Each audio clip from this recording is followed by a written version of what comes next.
Look around you. Does any of this still feel normal? People argue over nonsense. Truth sounds like hate, and sanity has become rebellion. We're living in a time where illusion is worshipped, and reality is mocked. It's not an accident, it's a design. The world hasn't gone mad by mistake. It's been led there. Step back for a moment, because what you're about to hear isn't what they want you to see. This is the truth about mass psychosis. We're not living in an age of awareness anymore. We're living in an age of manipulation. Every scroll, every headline, every notification is designed to shape what you feel, how you think, and ultimately, what you believe. The tragedy is that most people think they're free thinkers, while every one of their emotions has been carefully engineered. Mass psychosis doesn't always look like madness. Sometimes it looks like normal life. It looks like people following trends, believing whatever the majority believes, and never stopping long enough to question why.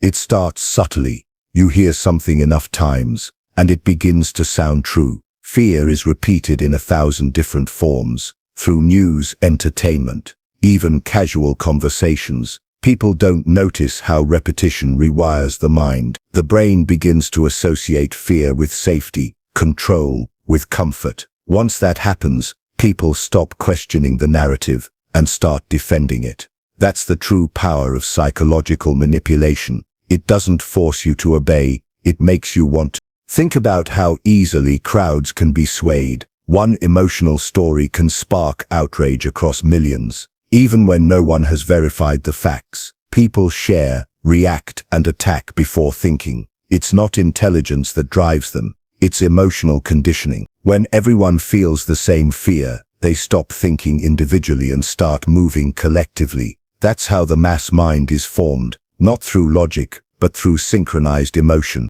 What makes it even more dangerous is how comforting it feels to belong to that mass. It feels safe to agree with everyone else. It feels righteous to follow the popular opinion. But that safety is the illusion, because the moment you surrender your independent thought, you become part of a system that thrives on your obedience. The architects of mass psychosis don't need to censor every truth. They just have to drown it in noise. They don't need to convince you directly. They just have to overwhelm you until you stop caring what's real. You see it everywhere. People arguing about politics, identity, or belief systems, yet none of them realize they're trapped in the same psychological maze. The arguments are different, but the programming is identical. Each side believes they're fighting for truth, but both are being fed by the same machine, one that profits from division and chaos. That's how the masses are hypnotized, not with force, but with emotion, not with lies, but with half-truths that sound reasonable enough to believe. And while the world argues, the real power stays hidden. The focus is never on questioning authority, but on fighting each other. That's how control is maintained. Keep the population distracted, emotionally unstable, and morally divided, and they'll never notice who's pulling the strings. The people think they're informed because they consume information all day, but what they're really consuming is carefully curated confusion. They believe they're thinking for themselves, when in truth, their thoughts are being borrowed, recycled, and sold back to them as their own. Mass psychosis doesn't just distort perception, it destroys self-awareness. People begin to lose touch with their own instincts, their own common sense. They trade intuition for instruction. They silence their inner voice because the crowd screams louder, and slowly they forget what it feels like to be truly awake. That's why so many people seem detached, lost, or constantly seeking validation, because deep down, they've been disconnected from their own minds. Once you see this, it's impossible to unsee. You realize that most people aren't evil or stupid. They're simply trapped inside a narrative designed to keep them asleep. And the saddest part, they defend that narrative with their lives, because to question it would mean admitting they've been deceived. But awakening isn't about proving others wrong. It's about freeing yourself from the collective illusion. The moment you stop reacting and start observing, the hypnosis begins to break. You stop absorbing the chaos and start noticing the patterns. You stop following and start seeing. And once that happens, they can no longer control you, because truth once seen can never be unseen. Mass psychosis doesn't just appear out of nowhere. It's carefully manufactured. Chaos doesn't erupt by accident. It's cultivated, refined, and weaponized. The constant flood of fear, outrage, and confusion we see every day isn't random noise. It's a strategy. When people are bombarded with too much information, too many crises, and too many conflicting opinions, their ability to think clearly begins to erode. They stop seeking truth and start seeking comfort. And in that confusion, control quietly slips into place. It begins with the creation of emotional overload. Every major event, every disaster, every controversy is magnified, dramatized, and repeated until it becomes impossible to look away. The system thrives on your attention, and it doesn't care whether that attention is born from anger or despair. What matters is that you're locked in. The longer you stay focused on the chaos, the more your mind becomes numb to reason. You become reactive instead of reflective. The confusion becomes addictive, and you don't even realize it.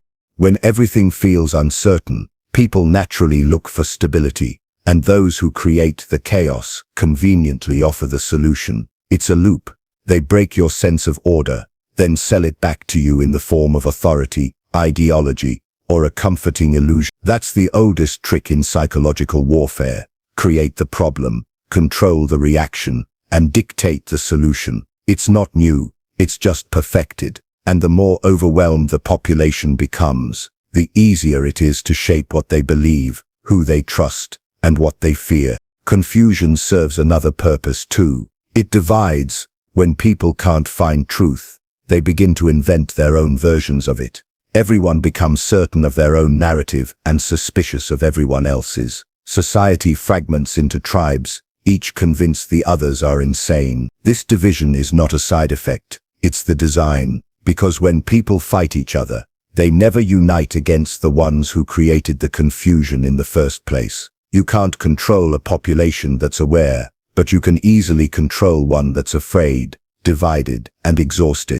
Think about how often reality itself feels unstable now. One story says one thing, another says the opposite. Experts contradict each other daily. Influencers, politicians, and corporations all tell you they're fighting for your good, yet somehow everything keeps getting worse. It's not incompetence, it's theater. The chaos is the curtain. As long as people are debating what's real, no one notices who's writing the script. What's tragic is that this confusion doesn't just control societies, it corrupts the human spirit. People lose faith not only in institutions, but in themselves. They stop trusting their intuition, their reason, their empathy. They become cynical, detached, and numb. That's exactly the goal, because a numb population doesn't rebel. It drifts, it complies, it obeys silently, thinking it's too tired or too small to make a difference. And that's when the mass psychosis fully takes hold, when confusion becomes normal, when uncertainty feels like the natural state of existence. People begin to believe that chaos is inevitable, that truth is subjective, and that peace is unreachable. But it's not. The truth hasn't disappeared. It's just been buried under layers of noise, designed to keep you looking everywhere except within yourself. The real rebellion begins when you stop chasing every flashing light and start seeing the pattern beneath it all. When you realize that the chaos you're surrounded by is not the world going mad, it's the world being manipulated to look that way. Once you see that clearly, you stop being part of the storm and start standing above it, because clarity in a world built on confusion is the rarest form of freedom. When the world descends into madness, sanity becomes rebellion. What once was considered common sense now sounds like controversy. The ability to think for yourself, something so natural, so human, is suddenly treated as a threat. This is how mass psychosis sustains itself, not by forcing everyone to believe a lie, but by punishing anyone who dares to question it. The death of individual thought isn't loud or dramatic. It's quiet, gradual, and almost invisible. It begins the moment you stop trusting your own mind. From the moment we wake up, we're surrounded by noise telling us what to think, what to feel, what to hate. and what to love. Algorithms feed us opinions disguised as facts, and trends disguised as truth. Slowly, people start mistaking consensus for clarity. They believe something not because it's true, but because everyone else seems to believe it. That's how collective delusion grows. It thrives on the fear of standing alone. No one wants to be the outcast, the one who disagrees, the one who questions the narrative, so they stay silent. They conform, and the silence becomes agreement. But here's the tragedy: when everyone thinks the same, no one is actually thinking. Conformity creates the illusion of harmony, but underneath, it's spiritual decay. People suppress their doubts, their instincts, their deeper awareness, and that suppression breeds anxiety, emptiness, and quiet resentment. We've reached a point where questioning authority is labeled dangerous, and blind obedience is praised as virtue. That's not progress. That's psychological submission dressed up as morality. You can see it everywhere, on social media, in news, in culture. People repeat slogans they don't understand, just to feel accepted. They mock those who disagree without ever exploring why they believe what they do. It's not because they're cruel, it's because they're afraid. Afraid of being isolated, afraid of being wrong, afraid of being labeled. Fear has replaced logic, and emotional allegiance has replaced truth. In this state, the collective becomes the new God, and thinking for yourself becomes the new sin. And yet, in every era of history there are those few who refuse to surrender their minds. They're the ones who question when everyone else obeys, who observe while others react. They're often called arrogant, rebellious, or insane, until time proves them right. That's the pattern of truth. It's always rejected before it's respected. Independent thought will always be uncomfortable, because it exposes what the collective refuses to see. But that discomfort is the birthplace of awareness. When you think for yourself, you threaten the system that profits from your conformity. You begin to see the cracks in the illusion, the manipulation behind the noise, the fear tactics that keep everyone silent. You start noticing that the people who mock you for questioning are the same ones who can't explain what they believe. And that realization changes everything, because once you see how deep the conditioning runs, you can never go back to sleep. The truth feels like rebellion, because the world has been conditioned to reject it. Those who speak it aren't trying to be heroes, they're just awake. They've remembered something the rest of the world has forgotten. That truth isn't something handed to you, it's something discovered within you. Real thinking isn't agreeing with the loudest voice, it's listening to the quiet one inside yourself. In a world that celebrates ignorance and punishes awareness, independent thought is the ultimate act of courage. And courage, once awakened, is contagious, because the moment one mind breaks free, it gives permission for others to do the same. And that's how the illusion begins to crumble. Freedom doesn't begin when the system changes, it begins when you do. Escaping mass psychosis isn't about overthrowing governments or fighting endless battles online. It's about waking up from the psychological cage built inside your own mind. The world outside may be chaotic, but the real prison has always been internal, made of fear, distraction, and dependency. The moment you realize that, the spell starts to break. You see, mass psychosis feeds on unconscious participation. It needs you to react, to argue, to scroll endlessly, to stay emotionally engaged in the chaos. Every time you give it your attention, you give it your power. The system doesn't just want obedience, it wants energy. It wants you drained, overstimulated, and disconnected from silence. Because silence is dangerous to those who thrive on noise. Silence makes you see, it makes you think, it reconnects you to something the modern world has taught you to ignore: your own awareness. Escaping the madness isn't about becoming cynical or isolating yourself from society. It's about learning to see clearly while still standing in the storm. It's about understanding that not every headline deserves your outrage, not every opinion deserves your energy, and not every voice deserves space in your mind. Once you detach from the emotional current that drives the masses, you begin to observe rather than absorb. You begin to respond rather than react. That's when clarity returns, and with it, strength.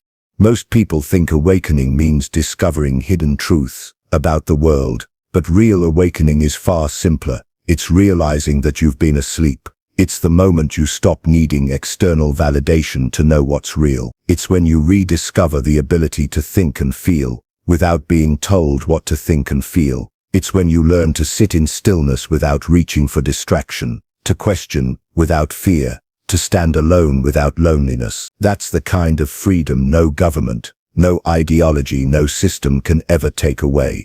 But waking up isn't comfortable. It means facing the parts of yourself that have been shaped by the very system you're trying to escape, your conditioned fears, your false beliefs, your emotional triggers. It means taking responsibility for how you've contributed to your own illusion. The truth doesn't just set you free, it shatters everything you thought was real. That's why so few people choose it. It's easier to blame the world than to face your own programming. But if you can endure that discomfort, you'll see that the madness of the world is only a reflection of the madness within us. Heal the inner chaos, and the outer one begins to lose its grip. You begin to understand that peace doesn't come from changing the world.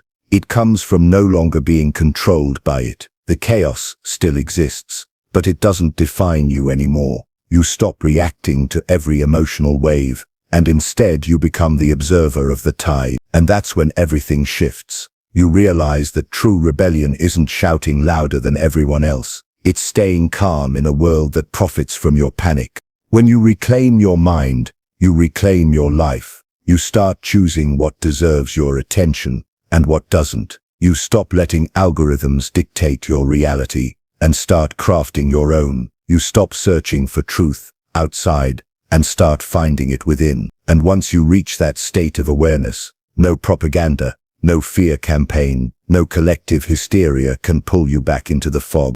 Because in a world gone mad, the most radical act isn't to fight, it's to wake up.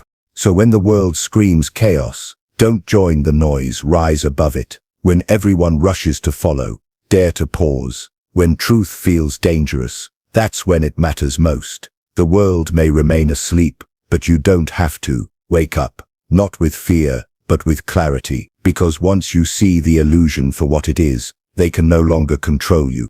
And that's the secret they never wanted you to know. In a world gone mad, sanity itself is power.